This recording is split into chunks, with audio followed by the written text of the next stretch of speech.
The Boys with the Golden Stars.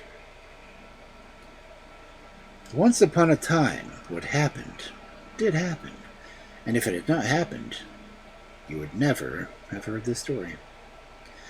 Well, once upon a time there lived an emperor who had half a world all to himself to rule over, and in this world dwelt an old herd and his wife and his three daughters, Anna, Stana, and Lapizza.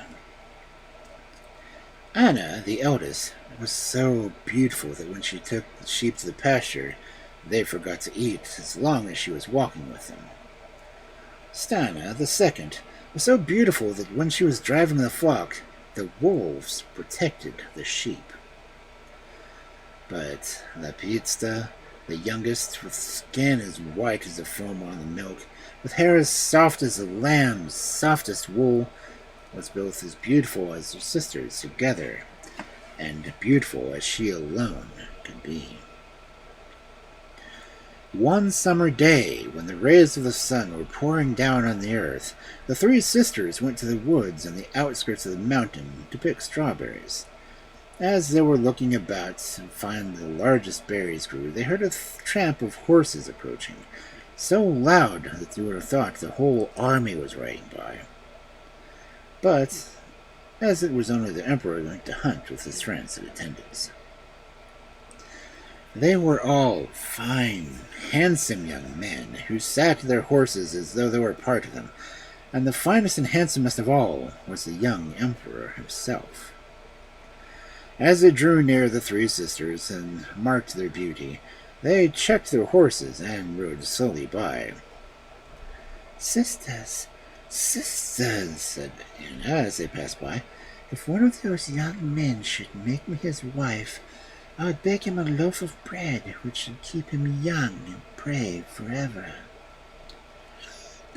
"And if I," said Stana, "should be the one chosen, I would weave my husband a shirt which will keep him unscathed when he fights with dragons.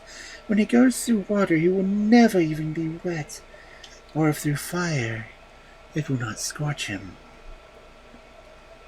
"And I," said Lapizza, "will give the man who chooses me 2 boys, twins, each with a golden star on their forehead, as bright as those in the sky." And, as though they spoke, the young men heard, and turned their horses' heads. "I will take you at your word, and make you mine, most lovely of empresses," cried the emperor, and swung Lapizza and her strawberries on the horse before him. "And I will have you, and I you," exclaimed 2 of his friends, and they all rode back to the palace together. The following morning the marriage ceremony took place, and for 3 days and 3 nights there was nothing but feasting over the whole kingdom. And when the rejoicings were over, the news was in everybody's mouth that Anna had sent for corn, and had made the loaf from which she had spoken in the strawberry beds. And then more days and nights passed, and this rumor was succeeded by another, that Stana had procured some flax, and had dried it, and combed it, and spun it into linen, and sewed it herself into the shirt of which she had spoken over the strawberry beds. Now the emperor had a stepmother, and she had a daughter of her first husband, who lived in her with the palace. The girl's mother was always believed that her daughter would be the empress, and not the milk-white maiden, a child of a mere shepherd. So she hated the girl with all her heart, and only bided her time to do her ill. But if she could do nothing as long as the emperor remained with his wife night and day, she began to wonder what she could do to get him away from her. At last, when everything else had failed, she managed to make her brother, who was a king of the neighboring country, declare war against the emperor, and besiege some of his frontier towns with a large army. This time her scheme was successful. The young emperor sprang up in wrath the moment he heard the news, and vowed that nothing, not even his wife, should hinder him from giving battle. He hastily assembled whatever soldiers he had at hand and set off at once to meet the enemy. The other king had not reckoned on the swiftness of the movements and was not quite ready to receive him. The emperor fell on him, and when he was off his guard, he routed his enemy completely. Then the victory was won, and the terms of peace hastily drawn up. He rode home as fast as his horse could carry him and reached the palace on the third day. But early that morning, when the stars were growing pale in the sky, 2 little boys with golden hair and stars on their foreheads were born to Lepizia. And the stepmother, who was watching, took them away and dug a hole in the corner of the palace under the windows of the emperor and put them in. And while they're dead, she placed 2 little puppies. The emperor came into the palace, and when they were told the news, he went straight to Lepizia's room. No words were needed. He saw with his own eyes that Lepizia had not kept her promise she had made at the strawberry beds, and though it nearly broke his heart, he must give orders for her punishment. So he went out sadly and told his guards that the empress was to be buried in the earth up to her neck, so that everyone might know what happened to those who dared to deceive the emperor. Not many days after, the stepmother's wish was fulfilled. The emperor took her daughter to wife, and again the rejoicings lasted for 3 days and 3 nights. But let us see what happened to the 2 boys. The poor little babies had found no rest, even in their graves, and in the place where they had been buried there sprang up 2 beautiful young aspens, and the stepmother, who hated the sight of the trees, which reminded her of her crime, gave orders that they should be uprooted. But the emperor had heard of it and forbade the trees to be touched, saying, "Let them alone. I'd like to see them. They're the finest aspens I've ever seen." So the aspens grew as no aspens had ever grown before, and each day they added a year's growth, and each night they added a year's growth, and at dawn, when the stars faded out of the sun, they grew 3 years' growth in the twinkling of an eye. And their boughs swept across the palace windows, and when the wind moved them softly, the emperor would sit and listen to them all day long. The stepmother knew what it meant, and her mind never ceased from trying to invent some way to destroy the trees.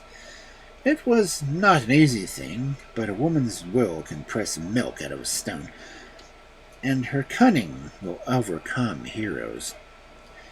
What craft will not do soft words may attain, and if those did not succeed, there still remains the resource of tears. One morning, the emperor sat on the edge of her husband's bed and began to coax him in all sorts of pretty ways. It was some time before the bait took, but at length, even emperors are only men. "Well, well," he said at last, "have your way and cut down the trees, but out of one we shall make a bed for me, and out of the other one for you." And with this, the empress was forced to be content. The aspens were cut down the next morning, and before night a new bed had been placed in the emperor's room. Now, when the emperor lay down in it, it seemed as if he had grown 100 times heavier than usual, and yet he felt a kind of calm that was quite new to him. The empress felt as if she was lying on thorns and nettles and could not close her eyes. When the emperor was fast asleep, the bed began to crack loudly, and to the empress each crack had a meaning. She felt as if she were listening to the language which no one but herself could understand. "Is it too heavy for you, little brother?" asked one of the beds. "Oh, no, it is not heavy at all," answered the bed in which the emperor was sleeping. "I feel nothing but joy now that my beloved father rests over me." "It is very heavy for me," said the other bed, "for on the evil lies my soul." And so they talked till morning, the empress listening all the while. By daybreak, the empress was determined on how to get rid of the beds. She would have two others made exactly like them, and when the emperor had gone hunting, they should be replaced in the room. This was done, and the aspen beds were burnt in a large fire, till only a little heap of ashes was left. While they were burning, the emperor seemed to hear the same words which she alone could hear.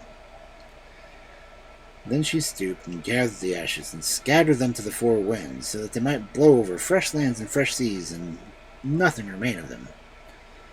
But she had not seen where the fire burnt brightest. Two sparks flew up, and after flowing in the air for a few minutes, they fell down into a great river that flows through the heart of the country. Here the sparks had turned into two little fishes with golden scales, and one was exactly like the other, that everyone could tell at first glance that they must be twins. Early one morning, the emperor's fishermen went down to the river and caught some fish for their master's breakfast, and cast their nets into the stream. At the last star twinkled out of the sky, they drew them in, and among the multitude of fishes lay the two scales of gold, such as no man had ever looked on. They all gathered round and wondered, and after some talk they decided that they would take the little fishes alive as they were, and give them as a present to the emperor. "Do not take us there, for that is whence we came, and yonder lies our destruction," said one of the fishes. "But what are we to do with you?" asked the fisherman. "Go and collect the dew that lies on the leaves, and let us swim in it. Then lay us in the sun, but do not come near us till the sun's rays have dried off all the dew," answered the other fish. The fisherman, not questioning magic fish, did as they told him, and gathered the dew from the leaves and let them swim in it, but then put them to lie in the sun till the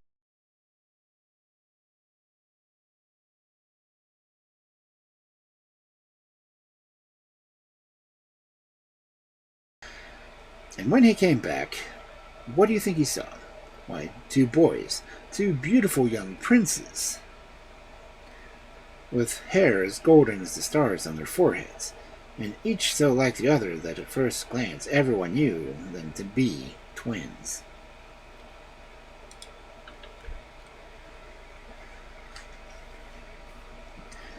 The boys grew fast, and every day the youth grew a year's growth, and every night another year's growth. But at dawn, when the stars were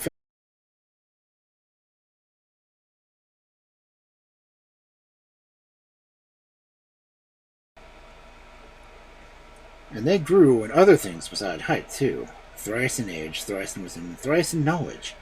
And when 3 days and 3 nights had passed, they were 12 years in age, 24 in strength, and 36 in wisdom.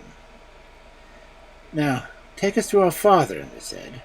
So the fisherman gave them each a lambskin cap to cover their faces, and completely hid the golden hair and stars on their foreheads, and led them to the court. By the time they arrived there, it was midday, and the fisherman and his charges went up to an official who was standing about. "We wish to speak to the emperor," said one of the boys. "You must wait until he's finished his dinner," replied the porter. "No, while he's eating it," said the second boy, stepping across the threshold. The attendants all ran forward to thrust such impudent youngsters outside the palace, but the boys slipped through their fingers like quicksilver and entered the large hall, where the emperor was dining, surrounded by his whole court. "We desire to enter," said one of the princes sharply to his servants who stood near the door. "That is quite impossible," replied the servant. "It is. Let us see," said the second prince, and pushing the servants to the right and left. But the servants were many, and the princes only two. There was the noise of a struggle, which reached the emperor's ears. "What is the matter?" he said angrily. The two princes stopped at the sound of their father's voice. "Two boys wish to force their way in," replied one of the servants, approaching the emperor. "To force their way in? Who dares to use force in my palace? What boys are they?" The emperor said all in one breath. "We know not, O mighty emperor," answered the servants, "but they must surely be akin guards at the gate. And they are proud as they are strong, for they will not take their caps off of their heads. The emperor listened, and as he did, he grew red with anger. Thrust them off, he cried. Set the dogs on them. Leave us alone, and we will go quietly, said the princes as they stepped backwards, weeping silently into the harsh words. They had almost reached the gates when the servant ran up to them. The emperor commands you to return, he said. The empress wishes to see you. The princes thought in a moment, and then they went back the way they had come and walked straight up to the emperor with their caps still on their heads. He sat at the top of a long table covered with flowers and filled with guests. Beside him sat the empress, supported by 12 cushions. When the princes entered, one of the cushions fell down, and then there remained only 11. Take off your caps, said one of the courtiers. A covered head is a sign among men as an honor. We wish to seem as we are. Never mind, said the emperor, whose anger had dropped before the silvery tones of the boys' voices. Stay as you are, but tell me who you are, where you come from, and what you want. We are twins, 2 shoots from one stem, which has been broken and half lies on the ground and half sits at the head of the table. We have traveled a long way, and we have spoken in the rustle of the wind, have whispered in the wood, and have sung in the waters. But now we wish to tell you a story which you know without knowing it, in the speech of men. And a second cushion fell down. Oh, let them take their silliness home, said the empress. Oh no, let them go on, said the emperor. You wish to see them, but I wish to hear them. Go on, boys. Sing me a story. I'm not singing. The empress was silent, but the princes began to sing the story of their lives. Once there was an emperor, they began, and a third cushion fell down. When they reached the warlike expedition of the emperor, 3 cushions fell down at once. And when the tale was finished, there were no more cushions under the empress. But the moment that they lifted their caps and showed their golden hair and the golden stars, the eyes of the emperor and all his guests were bent on them, and they could hardly bear the power of so many glances. And there happened in the end what should have happened in the beginning. Aptitsa sat next to her husband at the top of the table. The stepmother's daughter became the meanest sewing maid in the palace. The stepmother was tied to a wild horse, and everyone knew, and has never forgotten, that whoever has a mind turned to wickedness is sure to end badly.